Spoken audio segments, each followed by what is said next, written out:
Oi, eu sou a Carol Passos. E eu sou a Stephanie Ceola. E esse é o Pós-Fácil, um podcast criado por duas amigas que gostam de falar sobre livros. Nós somos jornalistas, estudamos literatura e falamos aqui sobre livros que lemos com muito bom humor e zero pretensão. Vem com a gente!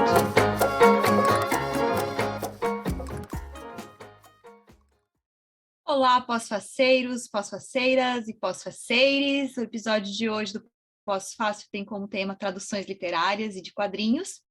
E a gente está aqui com o nosso amigo tradutor, o famoso Carlos Rutz, que é o Carlão, marido da Bruna,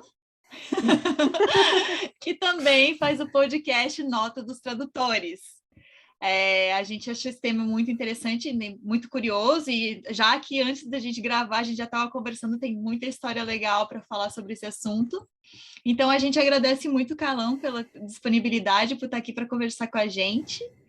E eu queria que tu contasse um pouquinho sobre você, Carlão, se apresenta aí, conta como você se tornou tradutor e que tipo de tradução você faz. Oi, gente, tudo bom? Prazer estar aqui. Oi, Stephanie, oi, Carol. Eu sou tradutor desde 2010, assim, oficialmente, né, profissionalmente, desde 2010. A minha origem acadêmica e de trabalho, eu sou fisioterapeuta. Minha graduação é essa e trabalhei até 2007. Um brasileiro de tênis foi o meu último campeonato trabalhando como físio. E depois disso eu comecei a dar aula de inglês, né? E aí, um pouco antes de eu parar com a fisioterapia, eu fui para um campeonato que tem aqui em Santa Catarina, chama Jogos Abertos. E o preparador físico da equipe de vôlei, ele não dormia no alojamento. E aí eu perguntei, mas por que eles não? Porque ele trabalha de madrugada. Eu disse, trabalha de madrugada? Sim, ele é tradutor da Marvel, ele traduz Homem-Aranha, X-Men, essas coisas, esse gibizinho deu. O nerd que habitava em mim brotou, eu disse, pô, que legal. Aí no dia seguinte, é verdade, daí ele me explicou como é que era o trabalho, etc e tal. Aí o tempo passou, eu passei a dar aula de inglês, a gente se tornou muito amigos, né? É o Mário que faz o podcast comigo, o tradutor em questão. E aí um dia, houve uma época em que teve excesso de trabalho. Isso é uma coisa que flutua bastante. E eu vi que ele estava apertado para entregar os prazos, e na época eu já estava, acho que com uns 2 anos, dando aula de inglês, já estava confiante no meu inglês, assim. E aí eu falei para ele assim, se tu quiser me ensinar como é que faz, eu faço para ti, tipo, nem para ser acreditado, para pegar as manhas, assim, para entender como é que funciona. Aí ele disse assim, eu não vou ter tempo de te explicar, mas faz o seguinte, ele me deu uma revista que era inédita no Brasil e falou assim, traduz, sem eu te explicar nada. Me manda e eu vou te dando feedback. E aí eu, beleza. Mandei e ele falou assim, tá muito bom. Só que ele devolveu o texto cheio de correções. E eu acho que vocês, como jornalistas, já passaram por isso. Teu texto é muito bom, mas vem cheio de copy. Não, isso troca, isso encurta, isso corta, isso passa pra cima. Então vem cheio das coisas. E aí tu fica aquela dúvida, assim, é bom mesmo? Porque, tipo... Só que é uma coisa que a gente se acostuma com o tempo. Teu texto vai ser corrigido, teu texto vai ser mexido por alguém que tem mais rodagem, mais experiência para saber como deixar aquilo mais fluido, ou mais preciso, ou tirar os desnecessários, né? E assim foi. Passou um ano, ele me mandou mais alguns aqui e ali, e aí ofereceram para ele uma coleção que ele não conseguiria fazer, porque tomava muito tempo de pesquisa. E essa coleção era a Era do Gelo, do filme. Lembro que tinha o filme, era uma revista com passatempo, tinha palavra cruzada, cruzadinha, essas coisas, essas atividades para crianças, assim, esses passatempos, e tinha ciência também. Os personagens do livro, o personagem do filme, visitavam todos os ecossistemas do mundo. Essa é uma coleção que durou 4 anos. E aí eles iam para o Cerrado, eles iam para o Alasca, eles iam para a Antártida, eles iam viajando o mundo, e em cada lugar desse falava tudo sobre a ecologia do lugar, a população, a cultura, os animais raros, e nisso ia. E aí ele perguntou assim, ó, tem um cara que eu tô treinando, a gente pode fazer um teste. E aí eu fiz o teste, o dono da editora gostou, e aí foi meu primeiro trabalho, assim, foram 4 anos com a Era do Gelo, assim. Então agora vai sair mais um filme agora, né? Aí bate a saudade, assim, pô, já faz 7 anos que acabou, assim, porque é incrível, assim, como tu fica um tempão, como tu se afeiçoa aos personagens, que tu faz aquilo o tempo todo, né? Então todo dia tinha que reescrever as piadas do Scratch, tinha que fazer os quadrinhos ali dos personagens, era bem legal. E aí isso foi abrindo portas, assim. Aí em seguida abriu a coleção de graphic novels da DC. Graphic novel, para quem não conhece, é um nome bonito para quadrinhos mais adultos, né? Que é a novela gráfica, não é uma tradução. Tem um debate aí se vale a pena traduzir, se deixa graphic novel. Mas são histórias fechadas, grandes, de 200 páginas, contando a história, a origem e as histórias mais importantes dos personagens da DC. Então, Batman, Super-Homem, Mulher Maravilha, Lanterna Verde, Liga da Justiça, Flash, e aí foi. E eu fiz essa coleção até o ano retrasado, acho que até 2019 para 2020, aí acabou. E aí fui fazendo, fiz Príncipe Valente também, fiz Batman, tinha uma coleção só de Batman, de capa dura, que para quem não é do mundo dos quadrinhos, tem um termo pejorativo que eles usam que é lombadeiro. O lombadeiro é aquele que só compra coleções fechadas porque fica bonita a lombada dos quadrinhos na estante. Acho que tem um lombadeiro aqui em casa. Então, se chamar de lombadeiro, provavelmente tu dorme no sofá, mas tudo bem. Ah, é? Então deixa quieto. Ele vai ouvir esse episódio. Eu fiz coleção de lombadeiro durante 6 anos aí. E aí, de 2 anos pra cá, eu comecei a fazer também livros, né? Romances, livros históricos, etc. Fazer prosa também.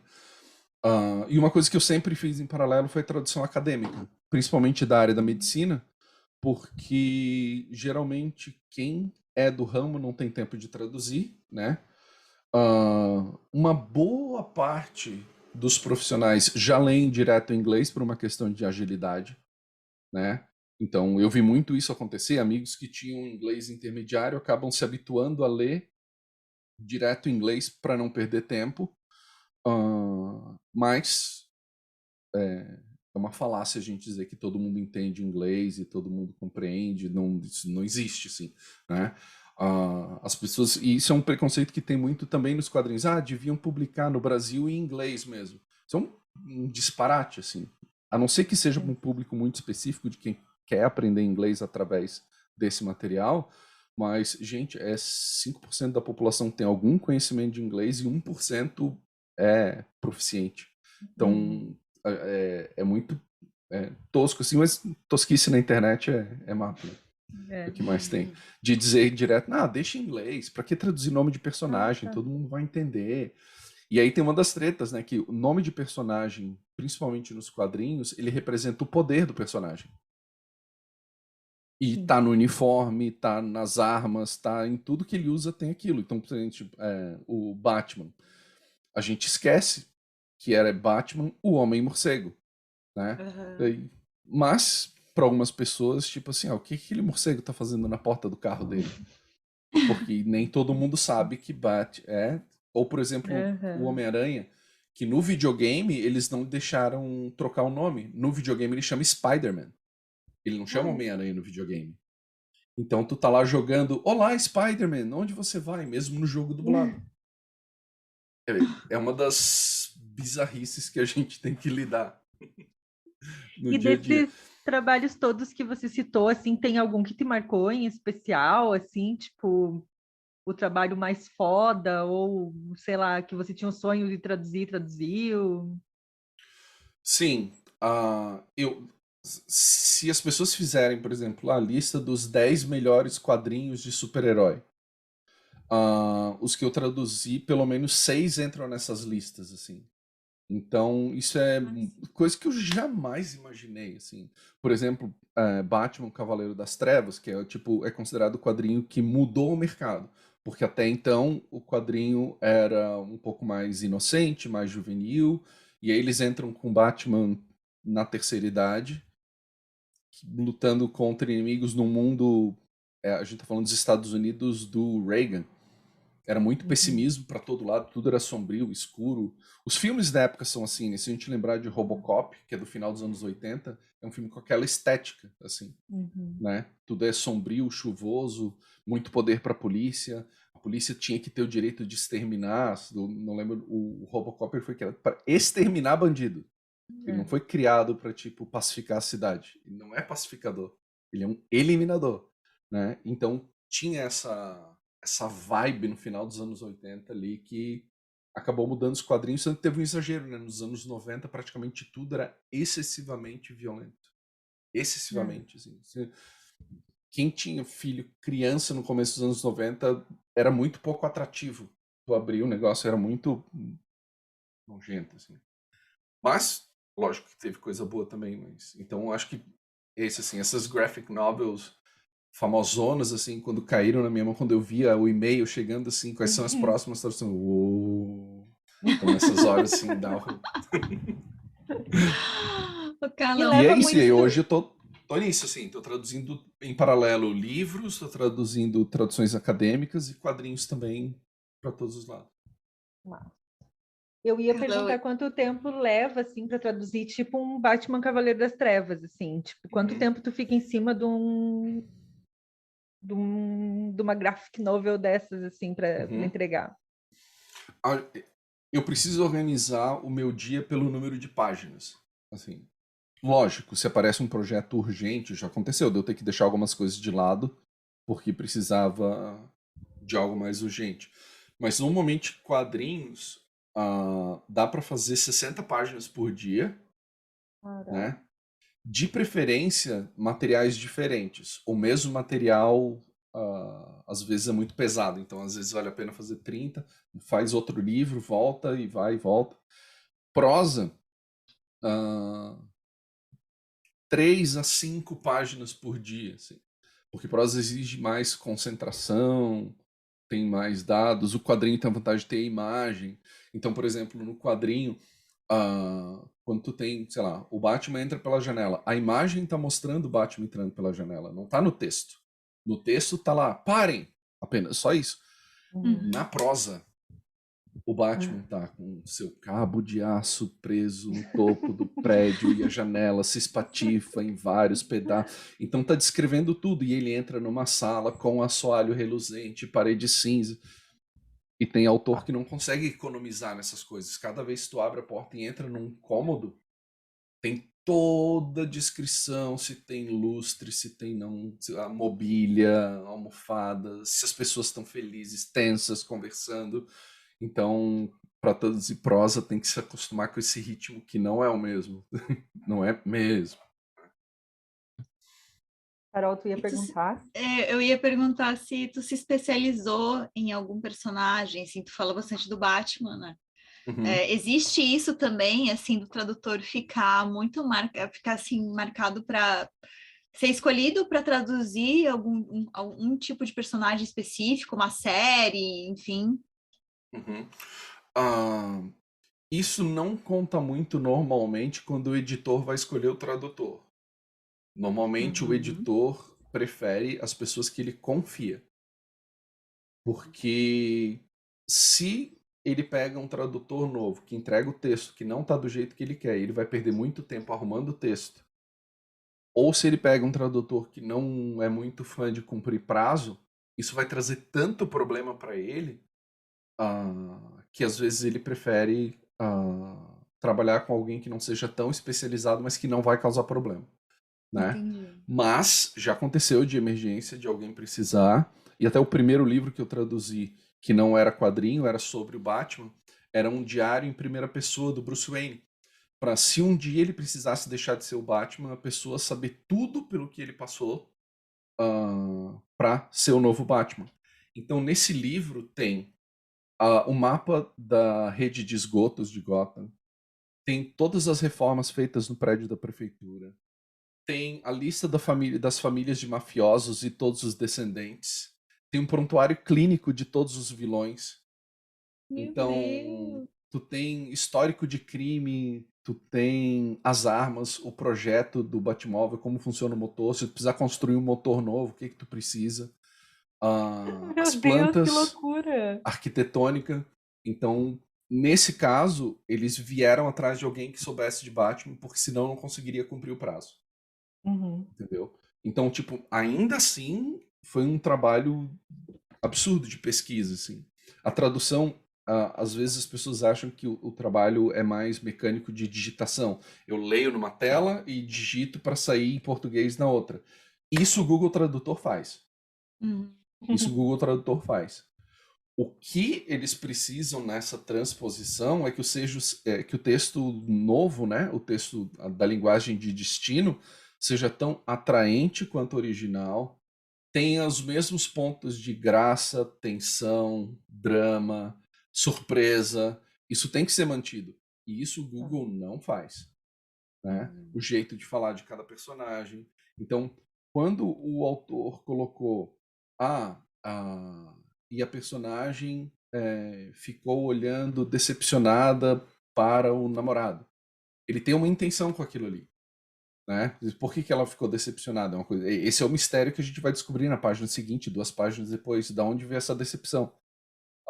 Daí assim, sua mãe parecia irritada. Isso também é uma pulga que ele largou no leitor, para o leitor ir para a página seguinte, assim, o que irritou a mãe do personagem. Então, nesses casos, a gente tem que estar atento para fazer essa transposição não só com fidelidade ao texto em si, mas fidelidade nas intenções do autor, né?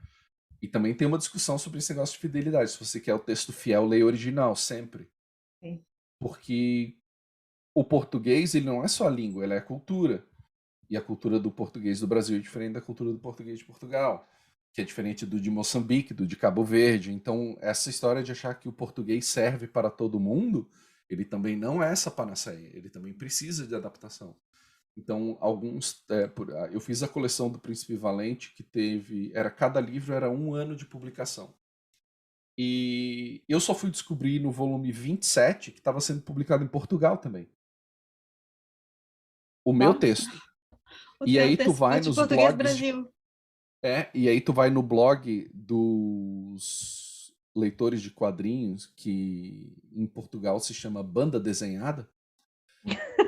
Vem do francês, né? Começa aí, Bande né? dessinée. Vem do francês, bande dessinée, banda desenhada. E aí eles Olha. falando isso assim, o Príncipe Valente chega em solo português escrito em brasileiro. Não exatamente felizes com isso, né? Sim. Parece que o jogo virou, não é mesmo? Economia de papel, porque aí tem o negócio do mercado, porque tipo, hoje publicações que têm tiragens muito altas são impressas, sei lá, na China, na Indonésia, em outro lugar. Não é impresso aqui. Então, mas por que leva 3 meses? Porque eles mandam um arquivo, vem de lá, vem de container, de navio e depois chega aqui. Então, quem trabalha com tiragens menores sabe que é feito tudo em gráfica brasileira, se bobear na própria cidade que a pessoa mora. Mas os volumes grandes, vale a pena pagar tudo isso para ser feito lá fora mais barato. Loucura. Ô, Carlão, com base nisso que tu falou, eu vou juntar duas coisas que eu estava lendo aqui, eu vou juntar num bolo só, porque fala do tom que tem que ser encontrado na tradução, assim, também, né? De não ser só um exercício de palavra, assim, né?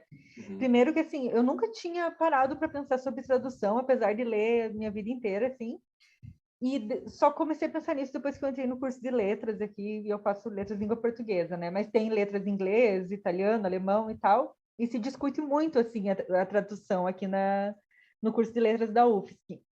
E, inclusive, se discute muito, assim, o papel do tradutor como coautor da obra, quando ele traz para a língua, assim, né? Porque não é só mudar a palavra de língua, né? Tem tudo, todas essas questões que tu traz, assim, né? Tu tem que acertar o tom.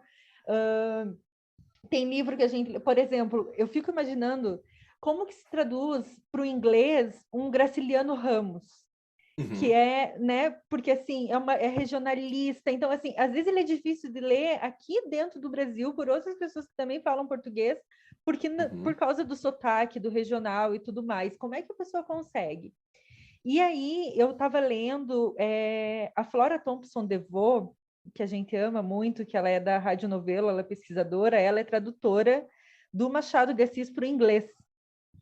E ela traduziu Memórias Póstumas de Brás Cubas faz uns 2, 3 anos. E assim, esgotou nas bancas, foi uma coisa maravilhosa, assim. E ela fez um texto em primeira pessoa, assim, para a revista Piauí, contando como é que foi esse processo de tradução. E aí ela conta que primeiro, assim, ela foi atrás dos tradutores que já tinham feito a tradução do Machado antes dela, para ela ter ali na mão, de dicionários também, mas que primeiro ela começou a traduzir sem olhar nada disso, meio tipo teu amigo fez contigo, ó, vou te dar um texto e se vira.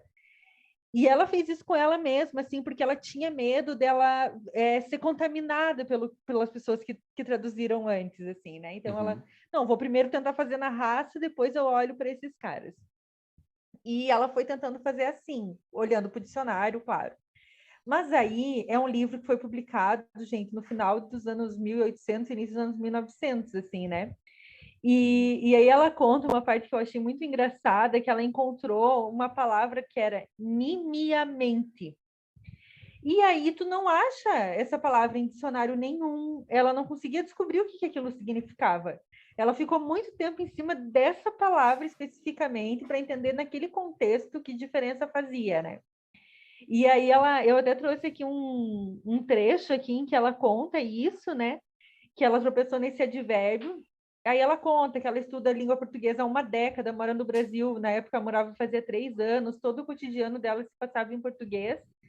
Ela não conheceu a palavra, mas aí ela pensou que talvez fosse de um uso comum do século XIX. Dela escreve: se assim fosse, eu tentaria achar um termo igualmente comum no inglês para o mesmo período.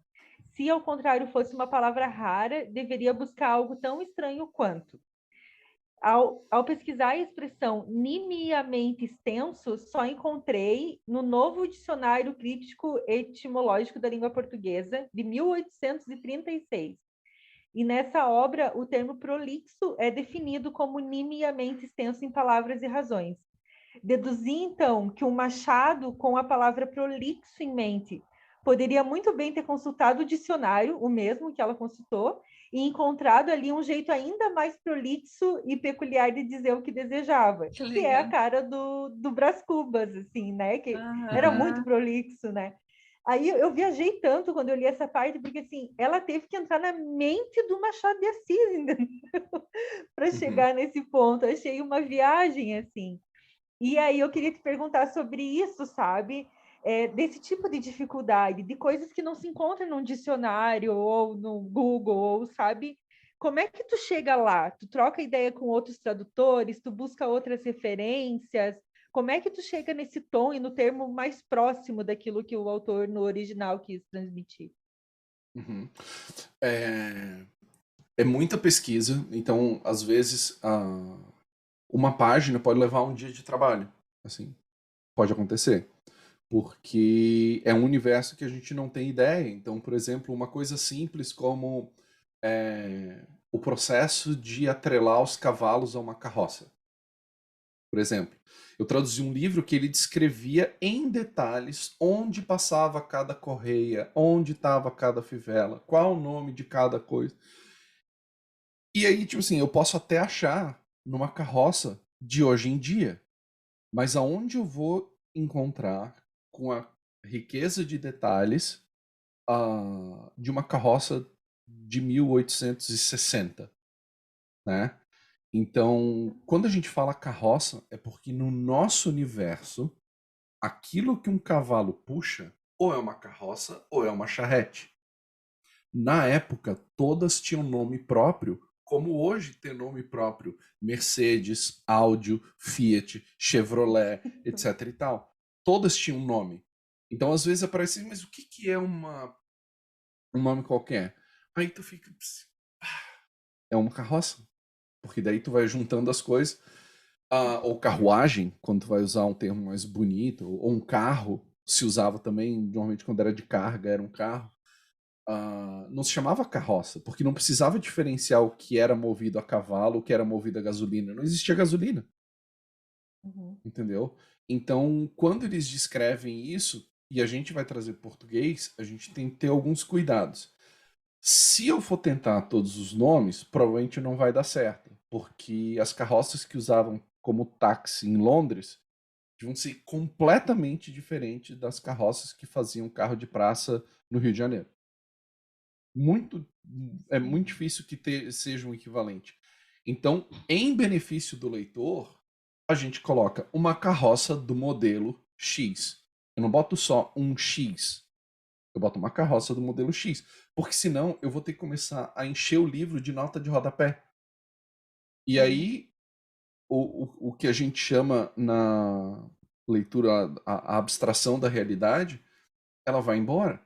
Porque tu não tá mais viajando dentro do livro, dentro daquela história. Então, assim, opa, eu tenho que fazer um negócio aqui. Aí tu baixa, lê e volta pro texto. Então, a tentativa toda é digerir dentro do texto para não dar trabalho pro leitor. Porque alguns livros é legal que tenham uma bula, mas em alguns não. E aí tu tem que pesar nessa parte do livro aqui. Vale a pena colocar uma informação que é um trecho mais leve, se ele sair, ler e voltar, tá tudo bem? Ou não, se eu tirar ele daqui, toda aquela linha de tensão que estava sendo desenhada para uma revelação, para alguma coisa, vai ser quebrada por um númerozinho no alto e diz assim, número 2, nota número 2. Corre. É disso que eles estão falando. É foda, né? Quando a gente tá lendo, Nossa. é foda. Então mais vale a pena tu explicar dentro do texto. Explica dentro do texto. Eu li recentemente O Morro dos Ventos Uivantes e é exatamente isso, assim, porque ele tem até, assim, coisas que os personagens falam que ganham um outro sentido. Então, por exemplo, tem um momento que uma personagem fala uma coisa que para a época era como se fosse você amaldiçoar uma pessoa. E aí tu vai lá na nota de tradução e tem toda a origem daquilo, assim. Eu acho interessante, mas é maçante, né? Tu parar o texto, assim, e olhar. Mas eu achei muito, assim, é como tu falou da cultura, né? Ele traz, assim, claro, é um texto muito antigo, né? E ele é cheio de significados, né? Mas realmente, assim, toda hora tu tem um corte da leitura para você ir lá na nota do tradutor e olhar. Mas eu achei muito curioso, assim, eu achei muito interessante as informações que ele traz. E eu lembrei também de outra coisa que eu pesquisei algumas traduções, e daí achei um texto da 451 também, sobre um professor da USP, que se chama Mamed Jarouche, que traduz há 20 anos o livro das Mil e Uma Noites. Há 20 anos ele se especializou em traduzir esse livro e está traduzindo, e o 5º volume dessa edição saiu no ano passado. Eu achei muito interessante, porque esse 5º volume, ele se baseia em 2 edições escritas em árabe, impressas no século XIX, no Cairo e no Calcutá, ou seja, nunca tinham sido traduzidas antes. Esse livro, o livro das Mil e Uma Noites, ele foi todo escrito por escribas, ele é história oral, né? E aí eu achei muito interessante que ele fala assim que ele teve que comparar também manuscritos, ele teve que voltar no árabe medieval, no português tipo prosaico, então ele teve que usar vários recursos para entender assim o que ia ser aquela história. E eu fiquei pensando, imagina, a pessoa 20 anos estudando um livro. Eu fiquei assim, gente do céu. E o cara deve ser muito maluco por aquilo, né? Assim, muito doido. E as palavras mudam de sentido, né? E é uma coisa que a gente tem que estar muito atento. Porque, por exemplo, em inglês, tu tem a expressão make love. Dos anos 60 para cá, make love é um eufemismo para sexo. Né? Para trás era só paquerar. Não era nem namorar, era paquerar, tipo galantear, era tipo trocar olhares, flertar. Era só o flerte. Se tu não tiver atento, tu transforma a história tipo completamente. Se tu não tiver atento a esse tipo de coisa, que as palavras mudam de sentido. Um conto erótico transforma uma literatura. E então eles estavam na praça e transaram, tipo, oi, não. Exatamente. Assim. Porque justamente quando apareceu isso, ele disse assim, e ele chegou ao castelo, and he made love to all the women of the court. E, tipo, ele chegou no castelo e paquerou todas as meninas da corte. Se tu não tá atento, assim, pô, ele chegou e passou o rodo na corte. Então, são as coisas que tu tem que estar atento. Por exemplo, assim, em inglês, tu tem a expressão slow motion, que hoje nós, do século XXI, conhecemos como câmera lenta. O que era slow motion nos anos 1600? Não existia câmera, nem fotográfica, nem lenta, nem de jeito... Não existia câmera. Né? Câmera era um quarto escuro, que é a origem da palavra, né? A câmera é um recipiente fechado, um quarto escuro. E aí, eu disse, traduzir por câmera lenta, eu disse, não, no tempo dos vikings, não. E aí tu vai pensando em outras soluções que não sejam essas, assim. Ele andou devagarinho. Lentamente, etc. Essa é uma das coisas que a gente tem que cuidar também, porque, por exemplo, em inglês, tu tem o sufixo li, que é o mente, né? O advérbio de modo, né? Em inglês, ele é curto e ele não te atrapalha. Em português, ele é muito chato. Falou seriamente, brigou severamente, correu lentamente, falou, e tudo mente. Então, e as saídas que tu tem, tipo assim, de maneira, tu fazer uma locução adverbial. Ele falou de maneira séria, ou de modo, darará. Tu vai embrulhando o texto com tanta coisa, assim, cara, na maioria das vezes, corta. Ou bota um adjetivo no começo, assim, muito sério, ele disse, pum, e deixa a frase fluir, em vez de ficar um mente o tempo todo. E são coisas que tu tem que se atentar, porque se tu for no piloto automático ou na pressa, teu texto vai estar cheio, assim, mais cheio. Mesma coisa repetição de pronome, que no inglês é fundamental, porque tu não tem conjugação de todos para todas as pessoas, mas no português não precisa. Se eu falar fui, não pode ser outra pessoa, só pode ser eu. Entendeu? Então, tu pode muito bem em português escrever fui até lá, ela não estava. Tá tudo certo. Em inglês, tem sempre eu fui. E se tu começar no português toda a frase com eu, o leitor daqui a pouco começa a ter uns solavancos assim, eu de novo. Já entendemos. Então, já entendi que você é sobre você. Já entendemos. Então, são coisas que a gente tem que se ater. O inglês usa muito a voz passiva com naturalidade. A nossa voz passiva não é natural. Não. Entendeu? Então são coisas que a gente tem que cuidar, porque um texto, um parágrafo em voz passiva, olha, é chato. Mas é bem interessante isso que você traz, porque são coisas que você tem que se ligar da língua falada, né? Tipo, o mente a gente raramente fala, né? É difícil a gente falar. Então, além de pensar na tradução literal, tem que, sei lá, talvez fazer uma leitura em voz alta, não sei, para ver como é que aquilo soa, né? Porque realmente não. Olá, agora eu falei que a gente não usa mente 2 meses. E, Carlão, deve ser super difícil para você ler um texto. Tu deve ficar assim, é que nem editor, lê o texto e daí fica, putz, que texto, sabe assim, é muito difícil ler um texto e não achar problemas, assim. É inevitável tu se tornar um leitor crítico. É inevitável, assim, é uma coisa que não tem como. É a mesma coisa de vocês como jornalistas, assim, vocês abrem o jornal assim, Jesus, que manchete é essa? Eu edito tudo na minha cabeça. Meu Deus, até texto literário, a gente não consegue ler. Assim. É uma loucura, assim. E aí a gente tem as definições, né? Que nem tu falou antes, assim, o tradutor, ele também é coautor, ele é um co-criador, ele é um transcriador, né? Que tem as definições.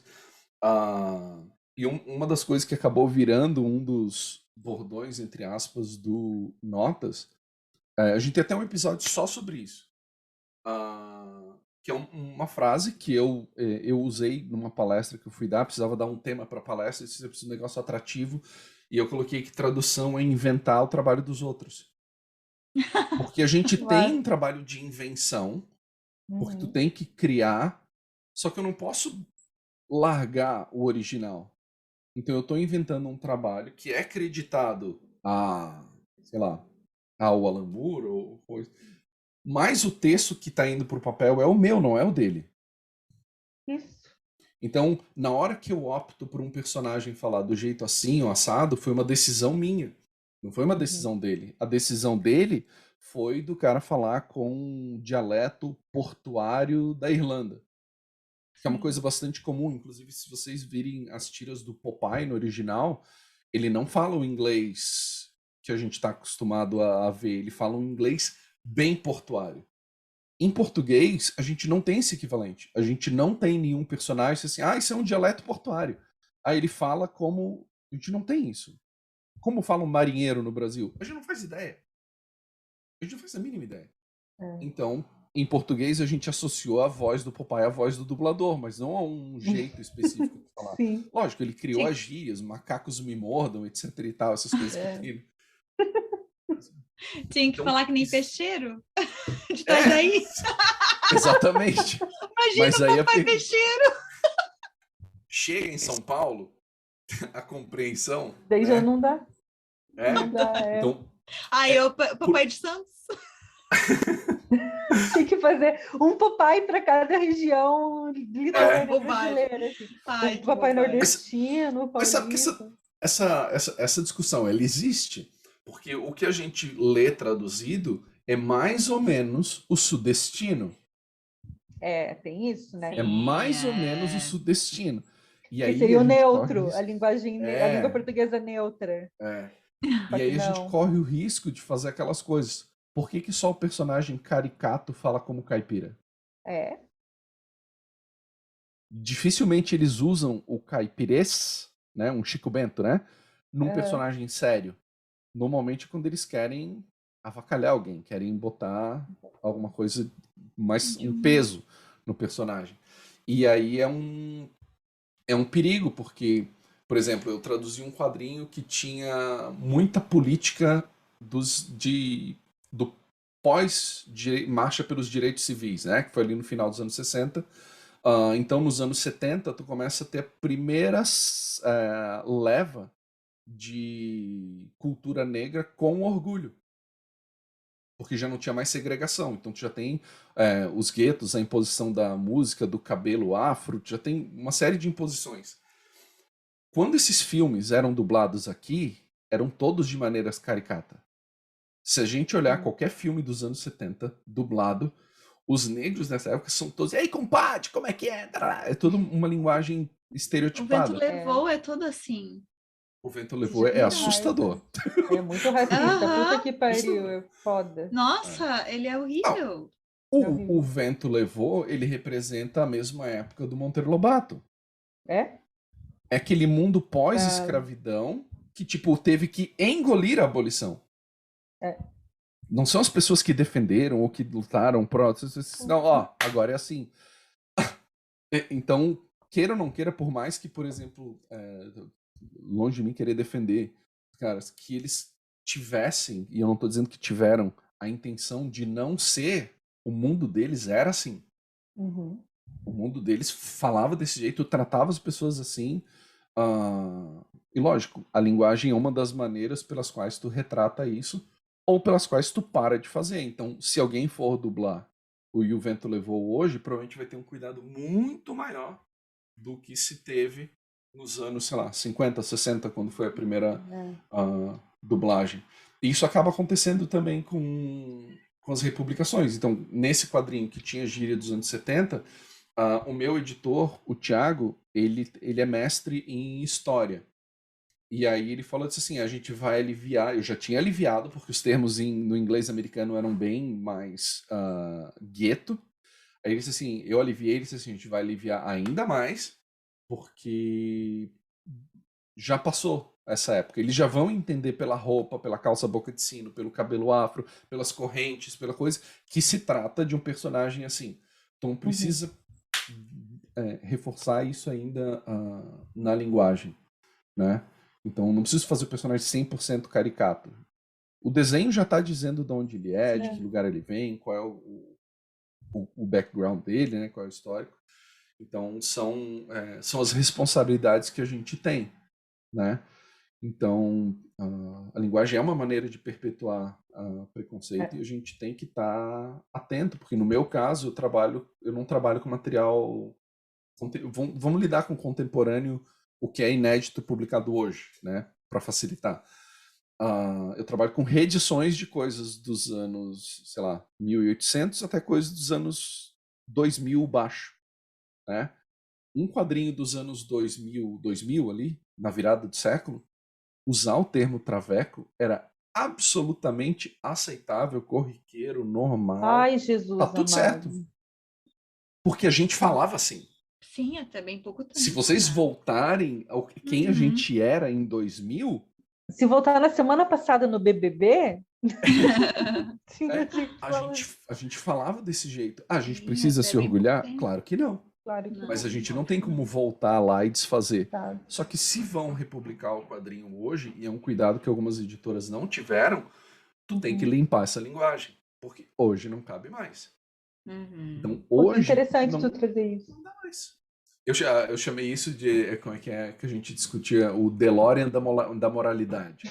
Não adianta querer voltar no tempo, querer ser o arauto da moral, porque o mundo era assim, a gente goste dele ou não, era péssimo que fosse assim, mas era. Só que hoje, se tu vai se dar o trabalho de republicar, limpa as arestas, né? Faz um servicinho, dá uma ajudada. Tem várias polêmicas aí recentes de quadrinhos que foram republicados e não mexeram no texto. Então saiu macaco, saiu traveco, saiu bicha, fresco, piranha, e isso é um monte de termos que hoje, tipo, eu se pego um texto, ele não passa nem do copy. O copy desk já vai cortar tudo. Tu usou rabo aqui, tá maluco? Não pode mais usar rabo. Acabou. Só que a minha vantagem é que, tipo, eu comecei em 2010, isso já estava abolido. Eu não peguei a mudança. Para os tradutores mais antigos, eles tiveram que virar uma chave forte nesse sentido. Muito forte. Só que muito interessante que isso, tipo, parece que na tradução já é algo pacificado, né? Não vamos perpetuar uma linguagem preconceituosa, racista, misógina e tal, né? Na tradução. Mas na própria reedição na língua portuguesa isso ainda não é pacificado. Porque, por exemplo, tu citou o Monteiro Lobato, né? Se discute ainda se tipo, vamos reeditar o Monteiro Lobato agora, se faz essa limpeza linguística ou não se faz, sabe? Ainda é uma discussão em aberto, assim, que ninguém chega a um consenso. Eu mesma não tenho uma opinião formada sobre isso. Quando eu acho que eu me convenci de uma coisa, eu entendo outra, assim. É muito louco, né? Tipo, a língua é uma parada muito louca mesmo, assim, muito viva, né? A gente teve um episódio que a gente discutiu isso e a conclusão que a gente chegou é que a melhor parte da discussão é a discussão em si, não é chegar no resultado. O fato da gente estar discutindo, e tu pode ter numa livraria convivendo pacificamente um Monteiro Lobato adaptado, tu pode ter um Monteiro Lobato original com notas de rodapé historiográficas, dizendo, ó, isso aqui vem assim, isso aqui não é assim, isso aqui não sei o quê, para fins didáticos, né? Elas podem conviver. A gente não precisa eliminar um, ou apagar, ou queimar livro, etc. Acho que elas podem conviver ali. Até a editora Script lançou um livro sobre os 100 anos da Emília, né? E quem trabalhou no texto foi uma bisneta do Lobato. E aí, no começo, havia o receio de como ela iria encarar, e não sei o que, a proposta deles era virar a Emília de ponta cabeça. Eu disse assim, ó, a Emília do século XXI, porque a gente não pode esquecer que é uma das personagens femininas mais importantes da nossa literatura. Seja, achemos do Lobato que a gente possa achar, a Emília como personagem é incrível. Formação de leitores, né? A Emília. Forma... E aí o que eles fizeram? Trouxeram a Emília para o século XXI. Sem pagar pedágio para a Emília do século XX, do início do século XX. E a bisneta lá que estava receosa participou do trabalho e no final eles chegaram a um resultado bom. Entendeu? Então agora está vencendo, né, o período para virar domínio público e muita coisa vai sair daí, porque é um universo que vale a pena mexer. Mexer, literalmente mexer. Mexer, sacudir, né? Desvirar, porque tem coisa ali que tu consegue, né? Mas se a gente pegar com essa ótica de hoje, pouquíssima coisa vai passar no crivo né? pra trás. Se pegar Romeu e Julieta, ele tinha 14 anos, ela tinha 13 ou 12. Meu pai amado. Cabe hoje uma história com um menino de 12, uma menina de 14, apaixonados, fugindo, se envenenando, etc e tal. Seria um escândalo. Sim. Mas a gente não pode voltar no tempo e querer consertar, né? Mas nada impede de se fazer uma história de Romeu e Julieta adaptados pro de hoje, como tem vários, né? Teve já cinema, etc. Não, nada impede. Tem até Romeu e Julieta em versão Star Wars, tem uma coisa assim. Tem um... Daqui a pouco vai ter tipo aquele Romeu e Julieta As zumbi, ideias. que nem o filme da Jenny Austin. Com a história da Jenny Austin zumbi. Oi, quê? Bem isso. Ô, Carlão, eu queria te perguntar se tu já conheceu algum autor que tu traduziu, mas antes eu quero dar uma enrolada antes de chegar na pergunta, tá? Então, vou dar a minha enrolada. É que eu tenho a minha cota para falar de Gabriel Garcia Marques aqui, né? Todo episódio tem que ter, sabe? É o momento Gabo. É o momento Gabo. Isso precisa ter uma vinhetinha, tudo, né? E aí... tem o Eric Nepomuceno, que é o tradutor do Gabo no Brasil, né? Ele traduz o Galeano também, o Cortázar, enfim, vários autores latino-americanos. Mas eu tenho os livros traduzidos por ele, acho o máximo, né? Porque, tipo, isso é uma coisa que eu sempre pirei, porque traduzir realismo mágico, né? Tipo, é muita loucura, assim, né? E eu acho ótimo. Eu já li, eu aprendi a ler espanhol para ler o Gabriel Garcia Marques, né? Então, já li no original e leio em português e é o Gabo, assim, né? Eu não vejo diferença. Mas o que eu não sabia era que eles eram amigos, o Eric e o Gabriel Garcia Marques. Eu não tinha a menor ideia disso. E eu fiquei sabendo esses dias, eu estava vendo no canal Futura uma série que tem chamada Memórias. E aí era um episódio em que o Eric contava de estar lá em Cartagena, junto com o Gabo. Ele até conta uma história muito engraçada que ele estava junto com o Gabo, a Mercedes, a mulher dele. Olha, eu até me ajeito para falar do Gabriel Garcia Marques. Tem a pose da fofoca e a pose do Gabo. Do Gabo. Ajeita a postura, é uma loucura. Ele estava lá junto com o Gabriel, a Mercedes, a mulher dele e a secretária, olhando as cartas e telegramas que ele recebeu depois que ele ganhou o Nobel de Literatura, né? E aí estavam lá selecionando, então tinha, sei lá, a carta do Bill Clinton, não sei se era o Bill Clinton presidente, enfim, mas um monte de chefe de estados, bambambam, e o Eric achou lá no meio um telegrama do Darcy Ribeiro. E aí ele leu, era uma frase, e ele leu e entregou para o Gabo, aí o Gabo leu e falou assim para a Mercedes: esse eu vou mandar emoldurar, é o único que é sincero. E estava escrito assim: morro de inveja. Era só isso que o Darcy Eu achei o máximo essa história. E aí eu imagino, assim, né? Ele até não fala nesse episódio, mas ele diz, assim, dele conversar muito com o Gabriel sobre os próprios livros. E aí eu achei uma matéria na CNN em que ele conta sobre as traduções do Gabriel e que uma vez ele estava traduzindo, ele não falou qual era o livro, né? O Eric, ele ganhou Jabuti por ter traduzido 100 Anos de Solidão para o português. Eu não sei qual era o livro que ele estava traduzindo, e aí ele ficou com uma dúvida numa palavra, assim. E aí ele mandou um fax para o Gabo para consultar. O Gabo respondeu isso para ele: consulte o dicionário várias vezes escrito numa folha em papel. E o Eric respondeu para ele: Gabo, vá à merda. Então deduzo que eram bem amigos, assim, com base nisso, né? E ele também conta que ele traduzia o Galeano e que eles tinham uma relação de amizade muito profunda e que o trabalho de tradução entre os dois era conjunto. O Galeano acompanhava a tradução do Eric para o português, né? Legal. E aí ele escreveu um livro, o Eric, chamado O Caçador de Histórias, em que ele faz uma homenagem, meio que um desabafo, sobre pela primeira vez ele ter traduzido um livro do Galeano sem a bênção final, porque o Galeano faleceu no meio do processo, assim. E aí ele escreve acho que é no prefácio do livro, né? Ele escreve assim: De todos os autores que eu traduzi, ele foi o único a revisar comigo cada linha, negociando palavra por palavra. Foi imensa dor de saber que não negociaríamos nenhuma palavra, nenhuma frase. Negociei no breu. Naveguei no breu. Ele finaliza assim o prefácio. Eu achei tão bonito isso, assim. E aí eu queria saber se tu já teve contato com autores que tu traduziu, se tu tem essa vontade, né? E como é que funciona, sabe? Porque, né, tem a editora ali nesse meio campo, assim, né? Como é que é isso?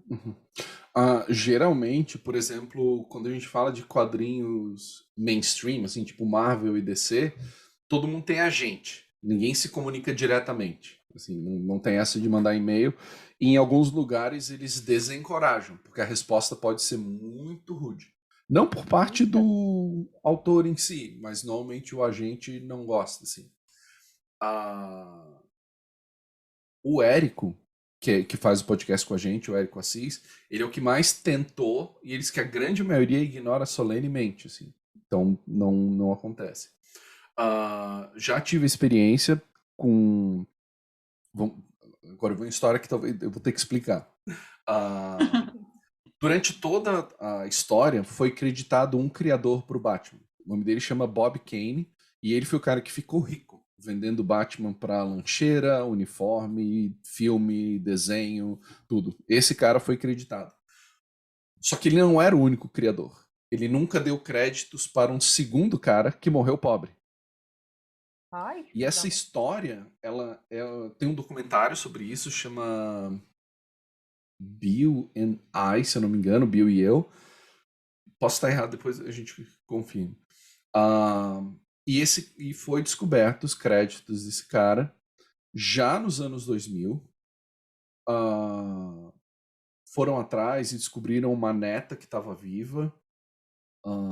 Fizeram a negociação. E a família hoje recebe os direitos pela criação do Batman.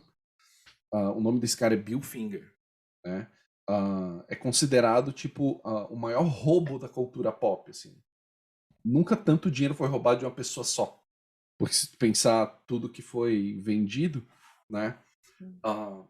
E aí o que acontece? Desde 2014, se eu não me engano, tudo que sai publicado do Batman tem que ir o nome dele. Batman, criação de Bob Kane com Bill Finger. Então tem que sair o nome dos dois. E essa história que tem por si só cara de enredo de novela, né, de coisa, ela se transformou numa biografia em quadrinhos. É um livro documentário em quadrinhos feito por autores brasileiros, né? O Diego Morro e o Zambi.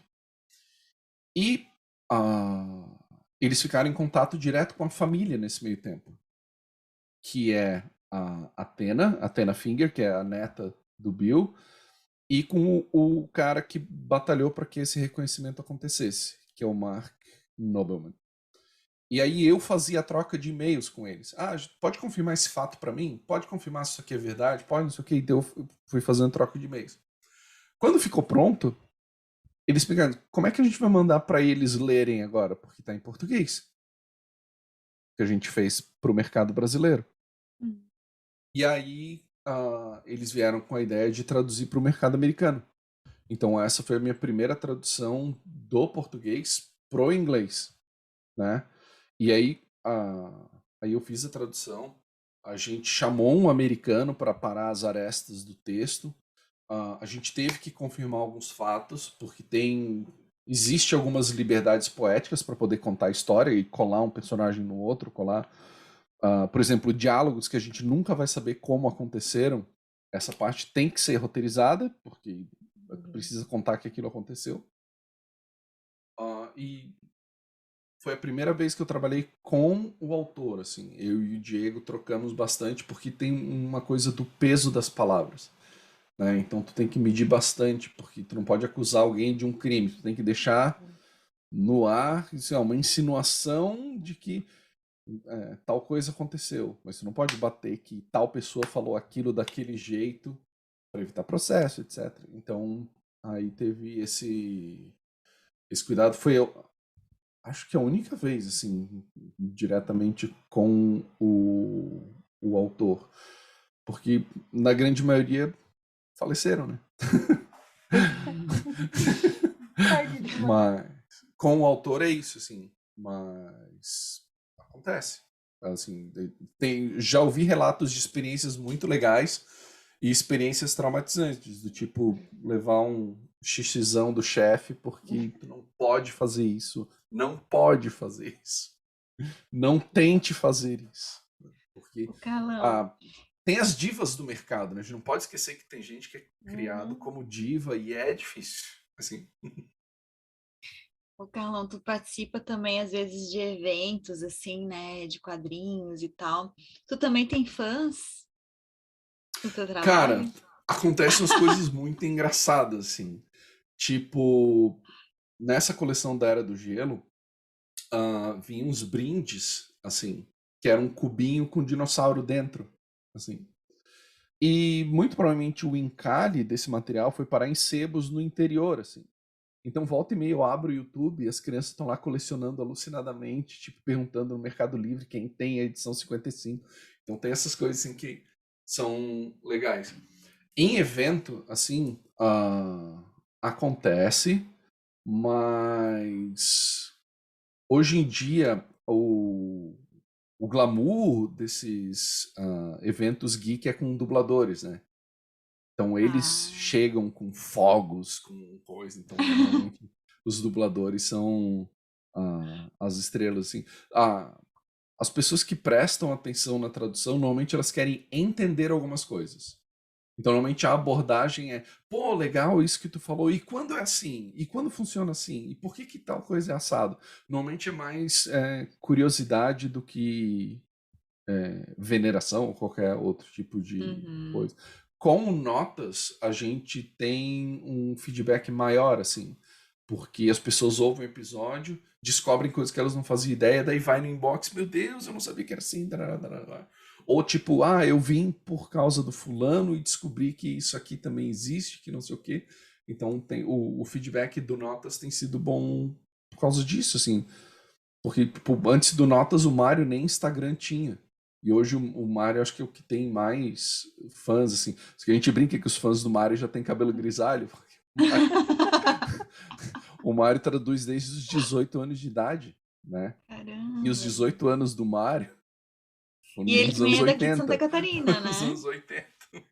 Né, Carlão? Não, Ele também é aqui de Santa Catarina, não? ele mora em Floripa já há 20 anos, Uhum. mas o Mário veio de São Paulo. O Mário chegou a ser editor da Abril. Da editora falecida, quase falecida editora Abril. Que E, legal. pô, o Notas é muito massa mesmo, assim, né? A gente tava comentando aqui antes de gravar, que foi por meio do Notas que eu descobri que era uma mulher que traduzia o Stephen King para o português, né? Que eu ouvi um episódio de vocês com a Regiane Winarski, ou Winarski, não sei como é que fala o sobrenome dela. É Vi, a gente perguntou para ela, é polaco. É polonês, é Vi, Winarski. E aí eu, tipo, uma mulher que traduz o Stephen King e tal. Aí eu fui olhar nos livros que eu tenho uma coleção dele aqui. E aí eu fui ver e não era o nome dela, mas era outra mulher que também traduziu. É Luíse, eu anotei, Luíse Ibanez. Luísa. E eu achei muito massa, assim, né? E ela, na entrevista ali com vocês, ela conta... Ela é muito legal, assim, primeiro que ela parece uma pessoa muito legal, né? E ela fala desse negócio de, tipo, de encontrar o tom do terror, assim, né? E vocês perguntam para ela se tem essa dificuldade. E eu achei muito engraçado que ela respondeu assim, que isso não é o mais difícil, assim, traduzir o King, porque o medo é o mesmo em português e em inglês. Eu achei muito boa essa resposta dela, assim, divertida, né? E aí, a partir também dessa análise dela, eu fiquei pensando que deve ter coisa que é muito difícil traduzir, tipo poesia, porque tem rima, às vezes a musicalidade e tudo mais, né? Não sei se tu já teve alguma experiência assim. Sim. Eu ainda não posso dizer qual é o título, porque ainda não foi anunciado, mas é um dos autores que inspirou o Lewis Carroll a escrever Alice. Assim, é um dos mentores dele, assim. Nossa, e tu consegue identificar na leitura o que deu o start, assim, tu consegue identificar. E o LSD. Nessa história foi droga. Quase isso. O ópio. E nessa história, vamos tentar sem dar spoiler aqui, mas é a história de um menino. E esse menino, quando ele tem sonhos, ele entende que ele está no mundo dos sonhos porque uma poesia descreve tudo que está acontecendo. E uma das poesias tinha 19 páginas. Meu Deus, gente do céu. É uma rima e ela vai ficando, não psicodélica, mas ela vai ficando nonsense. E depois volta a ganhar sentido. Porque ele perdendo a consciência e recobrando a consciência. Então tem essa flutuação. E nessa poesia ele descreve o riacho, as ovelhas, os pássaros. Só que daí os pássaros não tem no Brasil. Se eu não explicar que aquilo é um pássaro, e aí tu começa assim, tá, mas o inseto não tem problema, porque uma libélula é uma libélula em qualquer lugar. Então, tu tem que encontrar soluções, porque poesia com nota de rodapé também haja, né? Então, aí eu identifiquei as estrofes, porque vinha tudo embolado no texto, vinha um bolo só, daí eu disse assim, não, isso aqui é a primeira estrofe, e aí tu tem a rima. ABBA, e aqui é ABBA, aqui é CBBC, e aí tu vai, ok, dividir, em inglês mesmo, né, dividir. Aí em português, se a rima é recorrente, na primeira estrofe e na 27ª, vai ter que ser o mesmo bicho. Não posso trocar o bicho, porque seria alterar demais o original. Então, nisso, foram horas, assim. Porque tu tem que entender a métrica. Não adianta só botar a última sílaba para rimar e achar que vai rimar. E aí vem a parte insana, que é ler em voz alta aquilo que você está fazendo para ver se funciona. Não, carneirinho não rima com não sei o quê. Então troca carneirinho para outra coisa. Pequenino carneiro, ok, melhorou, mas ficou comprido. Tem que tirar a sílaba da primeira palavra. E aí tu vai fazendo esse Tetris maluco de tirar e reencaixar. E isso é muito difícil, porque nos quadrinhos tu tem uma delimitação que é o espaço. O balão, tu não pode estourar o balão de texto. Tu tem nos quadrinhos digitais um pouquinho mais de flexibilidade. Na prosa, não. Tu tá solto. Se tu achar que precisa um parágrafo a mais para conseguir explicar aquilo, ok. Quando entra a poesia, tu volta a ter uma amarra. E trabalhar com amarra é um negócio que não basta ficar bom. Tem que ficar bom, musical, engraçado. Tem que ter um duplo sentido, porque lá na frente vai fazer diferença. E aí tu tem que cuidar com o tom, porque, por exemplo, nesse livro, eu descobri mais ou menos de 23 capítulos, no 10º eu descobri o que tinha acontecido. E aí tu tem que dizer assim, ainda é um suspense, eu não posso entregar já. Então eu tenho que ficar cuidando, medindo, para revelar só no final. Mesmo que eu já tivesse entendido. Porque, em teoria, é uma fantasia, uma coisa lúdica, alegre. Só que eu saquei que tinha acontecido uma desgraça. E tu lê o texto inteiro, original, e depois tu traduz ou tu vai lendo e traduzindo? Não, eu vou lendo e traduzindo. Eu normalmente não leio para não ter para não ter isso, né? Para não acabar entregando antes da hora por já saber. Só que, por exemplo, é a mesma coisa quando tu vai traduzir mistério. Se tu solucionou, e às vezes tu sabe que tu solucionou o mistério, mas o autor queria que tu descobrisse só mais pra frente, é uma coisa que tu só vai confirmar depois, tu tem que ficar atento também para não entregar. Então, tipo, o Érico traduziu os Agatha Christie. Tem que ficar esperto, porque se o que era uma insinuação, tu foi lá no dicionário de sinônimos. Acho que cabe isso aqui tá entregando. Entendeu? Então tu tem que respeitar esses... Eu fico imaginando o repertório cultural, assim, porque a quantidade de conhecimento, tu falou do pássaro, né? Provavelmente tu tem que pegar alguma coisa que seja, porque o pássaro, além de tudo, ele não, quando tu fala o nome, tu já imagina, né, o animal ali, né, as cores, tudo, e tu ter que pegar algo parecido, similar, e trazer para o português, para que as pessoas tenham a mesma sensação, tu tem que ter muito repertório, tu tem que conhecer muita coisa. Eu tô Por chocada. exemplo, assim, aqui no Brasil não é comum corvo, mas é um animal que faz parte Puta, no eu ia hemisfério falar norte agora da do corvo cultura do toda. Paul. Só que pra gente é corvo. Pra eles, cada um é um. Cada tipo é um tipo. A gente não tem esse repertório de corvo. Né? É corvo. É a mesma coisa que nesses dias, tava vendo no Twitter, o cara postou uma foto de um peixinho, assim, aperitivo, e o cara disse, como é que chama isso no Brasil? Daí o cara botou peixe.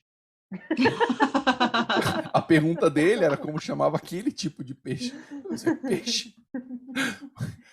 Por quê? Peixe, ué. Peixe, Tá vendo? É um peixe. Eu disse assim, aquilo é Nelore, Zebu, Angus, é boi. Sei É lá. boi. Pra mim é Chama boi. pela raça, Só que Que a gente não tem legal. esse repertório, que nem esse negócio. Uhum. Pra gente, cavalo é cavalo? Cavalo. Nos livros sobre a ocupação da Califórnia espanhola, não é cavalo. É Mustang, Bravio, Semichucro, darará, darará, tem uma... E todos eles têm uma função. O Mustang não puxa carroça, o baio não faz não sei o quê, o outro não sobe montanha. E pra gente, como é que é o nome do bicho? Cavalo. Cavalo. Cavalo! E ao Isso mesmo que tu tempo, falou. né? O português também tem, eu imagino, né, que traduzir para o inglês, por exemplo, um livro em português, que a gente tem uma língua muito mais ampla, cara, deve também ser algo muito. O inglês, ele tem muitas coisas que na nossa língua não tem, eu fico só imaginando, assim, sabe, o texto em inglês também deve ser outra coisa, deve perder muito sentido também de linguagem. O importante, assim, a história ela vai ser contada, seja cavalo, seja Mustang, seja marchador, a história ela vai chegar aonde tem que chegar. O ponto é, para eles faz sentido alguma localização. Pra gente é dispensável. Pra gente cavalo basta. Então a gente tem que ver se sim, aonde precisa ser Mustang e aonde pode ser cavalo não vai prejudicar o texto, a coisa vai andar, vai chegar do ponto A ao ponto B sem problema. Então esse cuidado a gente tem que ter. Na época da Era do Gelo, tu tinha a imagem dos bichos, né? Então ali a pesquisa tinha que ter precisão acadêmica, tipo, eu tinha que consultar biólogos. Aí disse assim, tá, essa água-viva aqui ocorre no Brasil? Não. Então beleza, vamos usar o nome científico em latim. O nome da água chama medusa, não sei o que, não sei das quantas. Papo encerrado. Daí tinha lá as árvores mais raras do mundo. Aí tinha um coqueiro anão que só tem um exemplar no mundo. Não tem dois. Ele não deu um segundo coqueiro. Só tem um. Ele não vai ter nome em português. Mas ele tinha um nome em francês. Aí o que a gente faz? Puxa do francês pro português. Funciona? Aí o nome era tipo coqueiro anão. Era uma coisa assim. Só que no Brasil existe coqueiro anão. E não é aquele. Então, aí disse assim, bota o nome científico, uma salva de palmas, parabéns pro coqueiro, só existe ele no mundo, seja feliz. Parabéns, porque... E a É criança único. que lute. É. E tá lá a criança falando em latim até hoje por causa da Era do Gelo. Exatamente. Porque tem coisa que não adianta lutar. A criança não vai cair na praia e esbarrar com uma água-viva daquela, né? Sim. Então, coisa que tu tem que poupar o leitor. E aí, por exemplo, uma coisa que pouca gente lembra disso. Os originais trazem erros. Também, né? Do mesmo jeito que no jornal corre o risco do jornalista digitar algo errado, ou passar uma informação errada, ou a fonte ter passado a coisa errada, com o livro é a mesma coisa. Não está livre do autor ligar, por exemplo, para um biólogo. Estou escrevendo aqui sobre esse tipo de canguru. Acontece assim, assim, assado? E o cara do outro lado, sim, acontece. E o cara estava errado. Mas a fonte dele era um biólogo, ele confia na fonte. E ele, bota no negócio. Aí o que aconteceu? Animais do Cerrado Brasileiro, e tinha um ninho, assim, com 2 filhotes de macaco.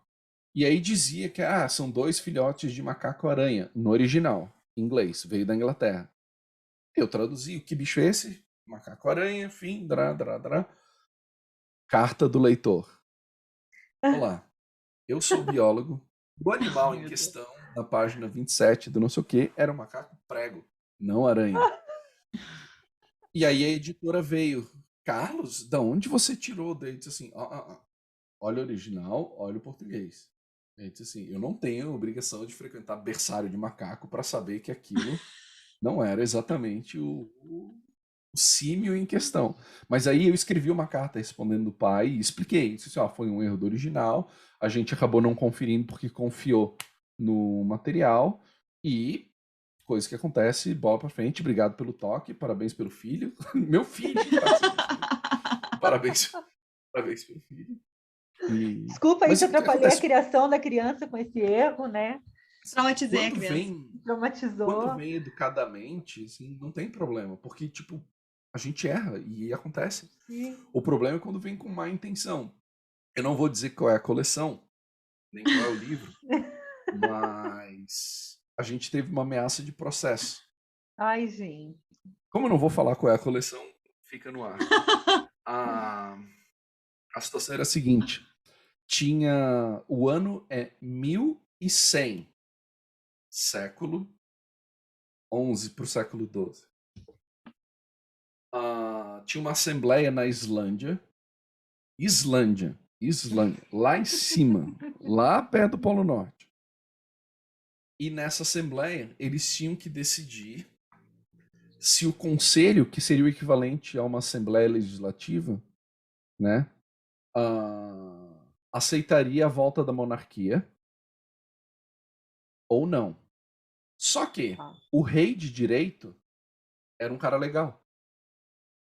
Só que quem queria voltar ao poder era um usurpador do trono.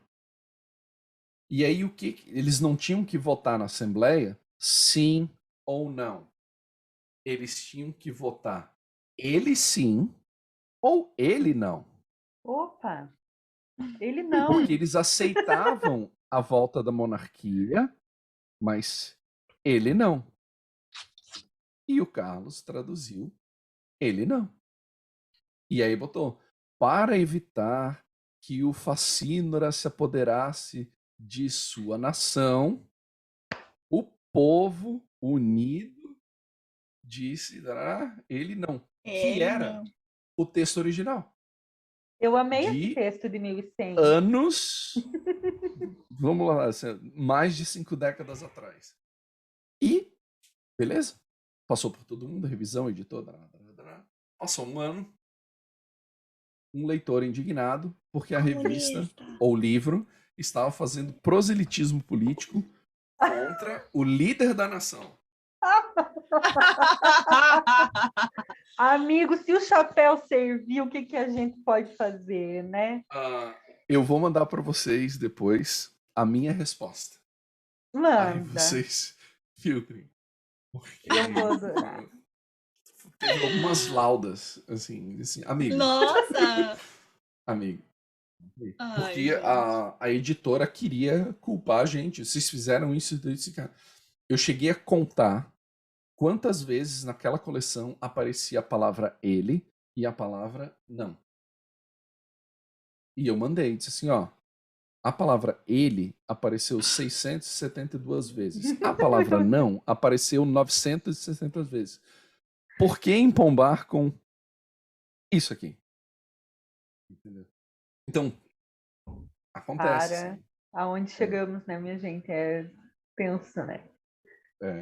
Eu gostei dessa história, Carlão. Eu acho que ela é um bom encerramento para o episódio, se ele não é total, achei São muito frágeis, né? São muito frágeis. São muito frágeis, é muito difícil. Assim. E, assim, o nível do argumento e do ataque, de achar problema, assim, né? Tipo, vão se preocupar contra... Engraçado que é uma pessoa que lê, né? Que bom. Pelo menos isso. Carol, tu quer... Desculpa, só falar uma coisinha que tu mencionou ali, a gente acabou não tocando no assunto, que é a quantidade de coisas que a gente tem que saber ou que tem que pesquisar, né? Que a gente falou assim, da quantidade de cultura. Ah, quando eu virei professor, tipo, tu vira uma esponja, assim. Então, tipo, eu não posso desperdiçar informação porque isso pode ser útil em sala de aula. Quando eu virei tradutor, isso multiplicou muito, assim, porque tu nunca sabe quando tu vai precisar daquela informação X, assim. Então, e nisso, você não precisa ser fã de quadrinhos para traduzir quadrinhos. Você não precisa ser fã de literatura para traduzir literatura. Mas você vai fazer isso com muito mais rapidez e precisão se essas coisas acontecerem. Não é um empecilho, mas que ajuda e bastante, assim. Então, esses dias até a gente estava conversando sobre isso, que é quanto ler coisas que parecem aleatórias vão te ajudar, assim, né? E eu comecei a ler muito cedo. Com 3 anos eu li e escrevia, assim. Então, quando eu entrei na escola, tipo, antes da primeira série, eu já tinha lido Moby Dick, eu já tinha lido Viagem ao Céu, eu já tinha lido A Ilha do Tesouro, eu já tinha lido essas coisas. Quando os meus colegas estavam ainda no Vovô Viu a Uva e coisa, aquilo para mim era sufocante, assim. Porque Imagino. tu já quer. E aí, depois de esgotar os livros de casa, eu comecei a ler enciclopédia. Então, essas coisas parece que não servem para nada, assim. Mas daí, quando tu vê, diz assim, o homem foi à Lua e o módulo se chamava Eagle. Então, tipo, são coisas que te poupam tempo de pesquisa, assim, de tu já ter lido aquilo antes, assim. Então, às vezes tem canais do YouTube, tipo os Manual do Mundo da Vida, sabe? Essas coisas que explicam coisas. Aí, tipo assim, parece que aquilo não vai servir para nada, mas em algum momento vai. Ou, por exemplo, quando tem biografia de alguns autores. Quem falou do Gabriel Garcia Marques. Vale muito a pena tu saber, porque na hora que tu pegar um texto dele, se tu precisar traduzir, tu sabe aonde ele está na história. Então, quando ele fala tal coisa, é porque ele estava enfrentando políticos no local, etc. e tal. Quando ele fala tal coisa, ele está se referindo à colonização e depois à libertação da Colômbia. As coisas têm um porquê de estar ali. E esse lance de estar atento às coisas e não deixar passar informação assim, tipo, passar batido, ajuda um monte nisso, na hora de te poupar tempo. Porque tempo é dinheiro. Eu tô muito invejando a tua memória, Carlão. Eu tava pensando, tava falando, eu tava lembrando do Manual dos Escoteiros dos Sobrinhos do Papo Donald, né? Que era uma coisa que eu lia muito quando era criança. Mal lembro, tipo, de pouquíssimas coisas. Tu lembra, assim, que tu leu. A memória ajuda. Eu tô, gente do céu, meu cérebro tá vendo uma geleia, assim, eu tô aí lembrando um monte de coisa. Eu lembro das receitas desse livro. Meu Deus, esse livro é maravilhoso, gente. E com a pena. Esse livro tinha que ser reeditado. Ele é gigante, é um livro gigante, assim. Tinha muitas atividades e era muito legal. Muito genial. Tinha o manual do escoteiro mirim e tinha a biblioteca do escoteiro mirim, que era tipo em volumes assim, que também era lombada, né? Era para lombadeiros. Formava a lombada, fazia uma paisagem. Enfim. Eu acho que é isso, gente, mas assim, isso. eu acho que a gente podia até fazer uma parte 2, uma hora dessa, porque, nossa, rende muito assunto, né, Carlão? E, cara, muito massa, abriu super minha cabeça, eu vou olhar para a tradução de outra maneira, assim, eu tô com um monte de coisa, eu tô pensando aqui no Tolkien, sabe, que, tipo, o cara inventou uma língua e aí tem alguém que tem que traduzir a língua do cara, tipo, imagina a loucura disso, assim. Então eu tô aqui numa viagem na James minha cabeça. Joyce. É o livro mais difícil de ser traduzido, né? O Ulisses. O que eu ia falar? Eu ia falar, só que eu tinha pego 2 curiosidades. Que uma delas era o livro mais traduzido no mundo, que é O Pequeno Príncipe. Foi traduzido para 300 línguas, se não me engano. Deixa eu ver aqui. Do Zé Perry? Do Zé Perry. Pelo menos 300 idiomas. E O Alquimista, do Paulo Coelho, em 2009, bateu o recorde como o autor mais traduzido do mundo em 70 idiomas. Vivo, né? Autor vivo. Era Tu isso que eu sabe que queria esse dizer. negócio de spoiler, o livro, acho que os 2 últimos do Dan Brown, eles trancaram os tradutores no hotel sem internet e os tradutores estavam traduzindo todos ao mesmo tempo, pra não ter spoiler. Aí saía nas lojas tudo ao mesmo Ai, tempo, eu assim. lembro que eu ouvi falar disso. É, Sabe que tem loucura, um assim. filme mais ou menos com isso, que os caras têm que ficar trancado. Gente, tem um filme, é um Solucionar um crime, suspense. né? Chama os Os tradutores, eu não assisti ainda, acho que é tradutores. isso aí. É. Eu lembrei, eu tinha colocado também outro filme que eu adoro, sobre que é A Chegada, né? Que é baseado num conto, né? Sim. Esse filme, eu acho ele sensacional. Ele mostra muito sobre linguística. Nossa, eu acho Uhum. sensacional esse filme. A gente O conto eu discutiu. não li ainda. Eu li o conto, e na verdade até achei que tem outro conto no livro desse cara que é melhor, para minha surpresa, assim, e que o filme é melhor do que o conto, também para minha surpresa. Mas no curso de letras, numa disciplina, a gente discutiu, a gente viu esse filme e discutiu, Carol, A Chegada, eu gosto muito. Inclusive, eu vi esse filme por indicação do meu terapeuta, o Pablo, grande abraço também, Beijo, né? Tem Paulo. o momento do Pablo no podcast. E e no curso gerou uma polêmica tão grande, Carlão, tu vai pirar nisso aí, vocês devem discutir isso, que era Ai, se meu Deus. a língua determinava o nosso modo de pensar, que se Sim. chama determinismo Ah, linguístico, né? sim. Então, que dizem assim, os brasileiros são muito hospitaleiros e afetuosos porque a língua portuguesa é assim, ou sei lá, galera da Islândia é mais fria porque a língua é assim, tem termos menos afetuosos e tal. E aí a gente falou do filme A Chegada, né? Porque no filme, a língua falada pelos ETs determina o modo de pensar, né? Quando ela começa a entender a língua deles, ela começa a pensar como eles, né?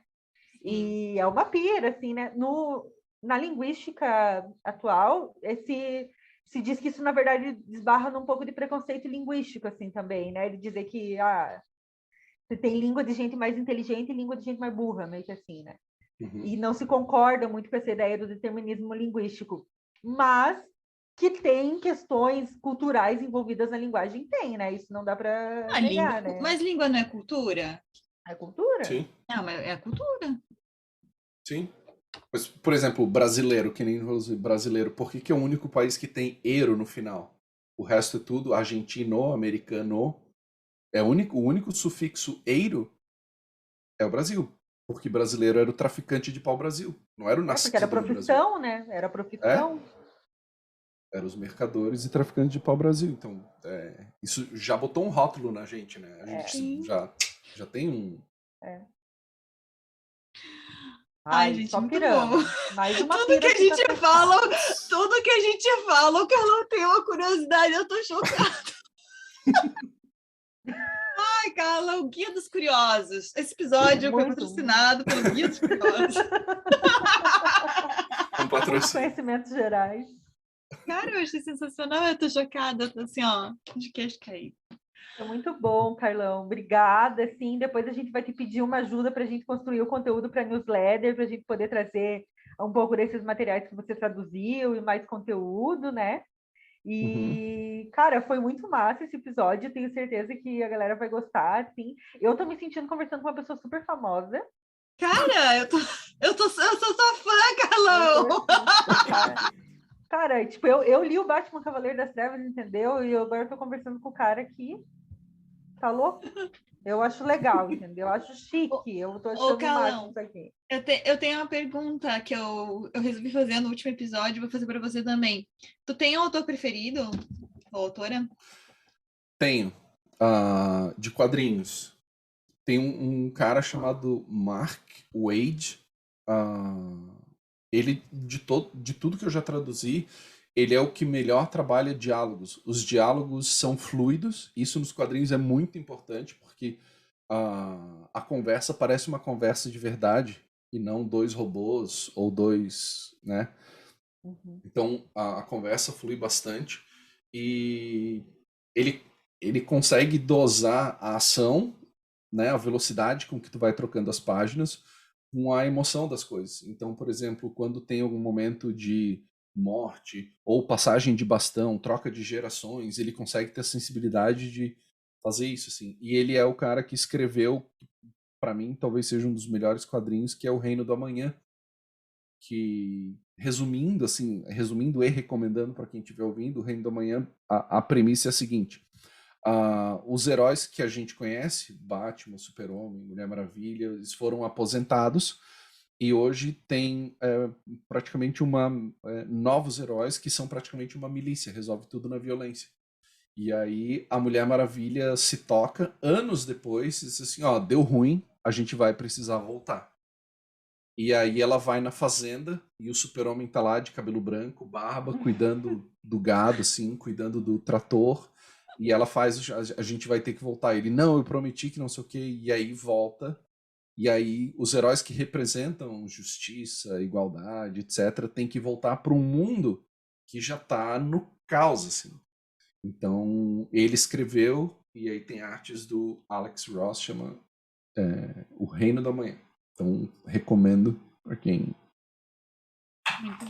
quiser conhecer. Não precisa ter lido antes nada, dá para ler como uma obra única, fechada em si mesmo. Todo mundo vai reconhecer o Super-Homem, Mulher Maravilha, Aquaman. Sim.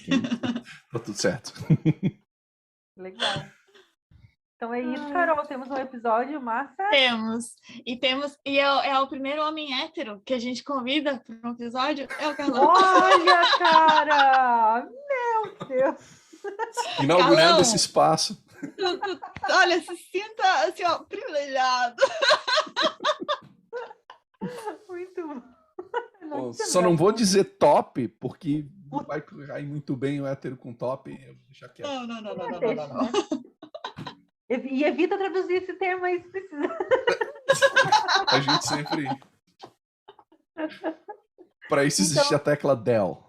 Isso. Então é isso, gente. Brigadão. Esse episódio está muito massa. E até a próxima. Assinem nossa newsletter, acompanhem o Possasse nas redes sociais. A gente também vai marcar ali o Notas dos Tradutores. Acompanhem, né, o podcast aí do Carlão e da galera, que também é muito legal, cheio de conteúdo e cheio de conhecimentos gerais.